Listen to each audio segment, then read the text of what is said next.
আসসালামু আলাইকুম, সবার কি তো অবস্থা? আশা করি ভালো আছেন। আলহামদুলিল্লাহ, আল্লাহর রহমতে আমি অনেকটা ভালো আছি।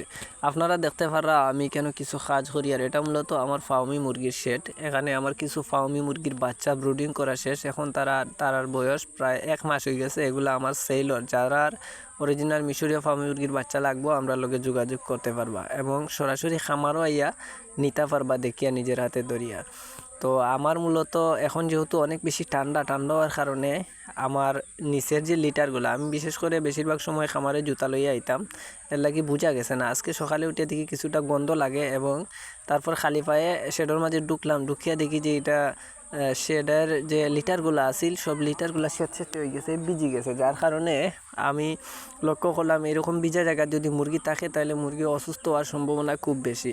90% মুরগি অসুস্থ হয়ে যাইব, কারণ নিচে যদি লিটার ভিজা থাকে বা ঠান্ডা থাকে তাইলে আপনার মুরগি অসুস্থ হইব, এটা বাধ্যতামূলক। এরপরে একটা জিনিস লক্ষ্য করলাম, সকালে খুব ঠান্ডা পড়ার কারণে আমার প্রায় বাচ্চা এখানে তারার অনেক বেশি ঠান্ডা সমস্যা, মানে ঠান্ডা ফেস গেছে। তো আমি আলহামদুলিল্লাহ কাজ শেষ করছি, তারা এখানোর মাঝে কিছু বাল্ব বাড়াইয়া দিছি।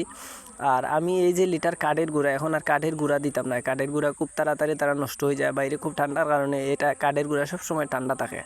আমি লাইট বাড়াইয়া দিমু এবং এরপরে তুষ যে আছে ধানের তুষগুলা তারা দিলাইমু, দেখবানে তারা খুব সুন্দর করিয়া খেলাধুলা করে। তো আপনারা যারা অনেক সময় আমার কাছ থেকে বাচ্চা নেন বা যে কোনোখান থেকে বাচ্চা কালেক্ট হলে আপনারা একটা জিনিস মাথায় রাখবা সবসময়, যদি আপনারা অনেকে কৃপণতা করিয়া লাইট দেন না, অথবা যেহেতু লাল লাইট দেওয়া লাগে 100 ওয়াট বা 60 ওয়াটের লাইট দেওয়া লাগে, যার কারণে অনেক বিল বেশি আয়, যার কারণে তারা লাইট দিতে চায় না। তো আমি সবাইরে একটা অনুরোধ করবো, যদি আপনি মুরগি সুস্থ রাখতে চান, ছোটো হোক বড় হোক, যে কোনো মুরগিরে যদি আপনি লাইট দিয়ে অভ্যস্ত করেন, এই শীতের সময় বিশেষ করে এই শীতের 3-4 মাস আপনি যদি বালা করে তারা লাইট দিয়ে মেনটেন করেন, লাইট দিয়ে লাইটিং করিয়া রাখুন, তারা শরীর গরম থাকবে, ওটা রুমটা গরম থাকবো। এই জিনিসটা মাথায় রাখতে হইব, আর না কিন্তু আপনার মুরগি অসুস্থ হইব, এটা বাধ্যতামূলক। এর লাগে আপনি সব সময় আপনার মুরগিরে লাইটের নিচে রাখবা বা গরম জায়গাতে রাখবা। আর দেখতে পারা আমি দানোর তুষ দিছি, মাশাল্লাহ দানোর তুষ পাইয়া তো তারা খুব খুশি। দানোর তুষ পাওয়ার পরে তারা অনেকটা হ্যাপি, তারা খুব সুন্দর করে আনন্দ করে।